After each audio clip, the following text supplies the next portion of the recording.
ಉಡುಪಿಯ ಜನರ ಅಚ್ಚರಿಯ ದೃಷ್ಟಿ ಸಗ್ರಿಯ ಶ್ರೀಮಲಿ ಜುಮಾದಿಯತ್ತ ನೆಟ್ಟಿದೆ. ಕಂಡವರ ಬಾಯಿಂದ ಒಂದೇ ಮಾತು, ಇದೆಲ್ಲ ಹೇಗೆ ಸಾಧ್ಯ? ಆದರೆ ಪ್ರಶ್ನೆ ಕೇಳುವವರೇ ಕ್ಷಣದಲ್ಲೇ ಉತ್ತರಿಸುತ್ತಾರೆ, ಇದು ಎಲ್ಲವೂ ಆ ದೈವದ ಮಹಿಮೆ ಎಂದು. ಹೌದು, ಸಗ್ರಿಯ ಶ್ರೀಮಲಿ ಜುಮಾದಿ ದೇವಸ್ಥಾನ ಇಂದು ಅಲಂಕೃತಗೊಂಡು ಜಗಮಗಿಸುತ್ತಿದೆ. ಭಕ್ತರನ್ನು ತನ್ನತ್ತ ಕೈಬೀಸಿ ಕರೆಯುತ್ತಿದೆ. ಕೆಲವು ತಿಂಗಳ ಹಿಂದೆ ಈ ಪವಿತ್ರ ಸ್ಥಳದಲ್ಲಿ ಜೀರ್ಣೋದ್ಧಾರ ಕಾರ್ಯಕ್ಕೆ ಚಾಲನೆ ನೀಡಲಾಯಿತು. ದೇವಸ್ಥಾನದ ಆಡಳಿತ ಮಂಡಳಿ, ಸ್ಥಳೀಯರು, ಭಕ್ತರು ಎಲ್ಲರೂ ಒಂದೇ ಮನಸ್ಸಿನಿಂದ ಹಗಲು ರಾತ್ರಿ ಎನ್ನದೇ ಕರ ಸೇವೆಗೆ ಮುಂದಾದರು. ಬಿಸಿಲಿನ ಝಳ, ದಣಿವಿನ ಹೊರೆ ಯಾವುದೂ ಇವರನ್ನು ತಡೆಯಲಿಲ್ಲ. ಪುರುಷರು, ಮಹಿಳೆಯರು, ಯುವಕ ಯುವತಿಯರು, ಮಕ್ಕಳು ಕೂಡ ಯಾರೂ ಹಿಂದೆ ಸರಿಯಲಿಲ್ಲ. ಎಲ್ಲರೂ ಒಂದೇ ಉತ್ಸಾಹದಿಂದ ದುಡಿದರು.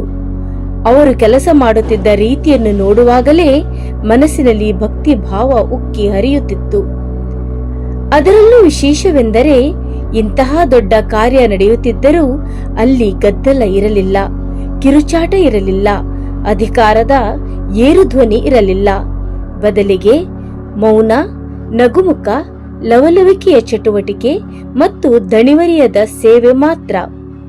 ಇದೇ ಅಲ್ಲವೇ ದೈವದ ಮಹಿಮೆ? ಮನುಷ್ಯ ಮನಸ್ಸು ಮಾಡಿದಾಗ ದೈವಶಕ್ತಿ ಅವನನ್ನು ಮುನ್ನಡೆಸುತ್ತದೆ. ಅದಕ್ಕೆ ಸಾಕ್ಷಿಯೇ ಸಗ್ರಿಯ ಶ್ರೀಮಲಿ ಜುಮಾದಿಯ ಈ ಜೀರ್ಣೋದ್ಧಾರ ಕಾರ್ಯ. ಇಂದು ಈ ಪವಿತ್ರ ಕ್ಷೇತ್ರ ಹೊಸ ರೂಪದಲ್ಲಿ, ಹೊಸ ಸೊಬಗಿನಲ್ಲಿ ಕಂಗೊಳಿಸುತ್ತಿದೆ. ಕಾರ್ಯಕ್ರಮಗಳು ಅಚ್ಚುಕಟ್ಟಾಗಿ ಹಂತ ಹಂತವಾಗಿ ನಡೆಯುತ್ತಿದೆ. ಭಕ್ತರು ಅದೇ ಶಿಸ್ತು, ಅದೇ ಭಕ್ತಿ, ಅದೇ ಉತ್ಸಾಹದಿಂದ ಕೈ ಜೋಡಿಸುತ್ತಿದ್ದಾರೆ. ಈ ದೇವಸ್ಥಾನದ ಅಂದ, ಚಂದ, ಮಹಿಮೆ ನೋಡಲು ಕಣ್ಣೆರಡು ಸಾಲದು. ಹಗಲು ರಾತ್ರಿ ಎನ್ನದೇ ನಿಸ್ವಾರ್ಥ ಸೇವೆಯಲ್ಲಿ ತೊಡಗಿದ ಈ ಭಕ್ತರಲ್ಲಿ ಅದೆಷ್ಟು ಕೋರಿಕೆಗಳು, ಅದೆಷ್ಟು ಬೇಡಿಕೆಗಳು ಇರಬಹುದು ಅಲ್ಲವೇ? ಅವುಗಳನ್ನೆಲ್ಲ ಗಮನಿಸದೇ ಇರಲಾರದು ಆ ದೈವಶಕ್ತಿ. ದುಡಿದ, ದಣಿದ, ನಂಬಿದ ಭಕ್ತರೆಲ್ಲರ ಬಾಳಲ್ಲಿ ವರದಾನಗಳ ಮಹಾಪುರವನ್ನೇ ಹರಿಸಲಿ ಆ ದೈವಶಕ್ತಿ. ಸಗ್ರಿಯ ಶ್ರೀಮಲಿ ಜುಮಾದಿ ಭಕ್ತರ ನಂಬಿಕೆ, ನಂಬಿದವರ ಶಕ್ತಿ. ಮನುಜನ ಪ್ರಯತ್ನಕ್ಕೆ, ದೇವರ ಸ್ಪರ್ಶಕ್ಕೆ ಪವಾಡವೇ ನಡೆದು ಹೋಗಿದೆ. ನೀವು ನೋಡಬನ್ನಿ ಈ ಸೊಬಗನ್ನು, ನಮ್ಮ ತುಳುನಾಡಿನ ವೈಭವವನ್ನು.